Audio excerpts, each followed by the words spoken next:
અગત્યના સમાચાર। પાણીગેટમાં ઘરમાં ચાલતા જુગાર પર પીસીબીની રેડ, 8 ખેલી ઝડપાયા।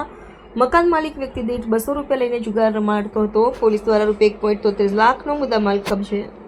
પાણીગેટ વિસ્તારમાં રહેતા મકાનમાં ધમધમતા જુગાર પર પીસીબી પોલીસની ટીમે રેડ કરી હતી, ત્યારે સ્થળ પરથી જુગાર રમાડનાર સહિત 8 ખેલી ઝડપાઈ ગયા હતા। પોલીસ દ્વારા જુગારીઓની અંગ ઝડપી તથા દાવ પર લાગેલી રોકડ રકમ અને 8 મોબાઈલ ફોન મળી ₹1.73 લાખનો મુદ્દામાલ કબજે કરીને પાણીગેટ પોલીસને સોંપ્યો છે।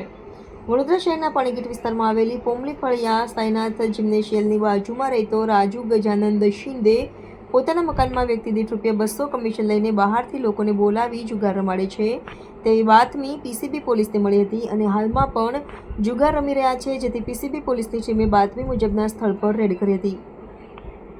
પોલીસને જોઈને જુગારીઓમાં દોડધામ મચી ગઈ હતી, જેમાં જુગાર રમાડનાર રાજુ સહિત ગજાનંદ શિંદે, જાવેદ નઝમુદ્દીન મલ્લિક, ધર્મેશ રમેશ ગોહિલ, નયન ઉર્ફે વિશાલ ગોપાલ કહાર, સાગર કંચન માછી, પવન આનંદરાવ સિરસાટ, વિનોદ જીવન પટેલ અને ચંદ્રકાંત કાશીરા વાહિદને ઝડપી પડ્યા હતા। પોલીસે ઝડપી પડેલા 8 જુગારીઓની અંગ ઝડપી તથા દાવ પર લાગેલી રોકડ રકમ ₹1.2 લાખ, 8 મોબાઈલ, ₹70,000 મળી ₹1.73 લાખનો મુદ્દામાલ કબજે કરીને આગળની કાર્યવાહી માટે પાણીગેટ પોલીસને સોંપવામાં આવ્યો।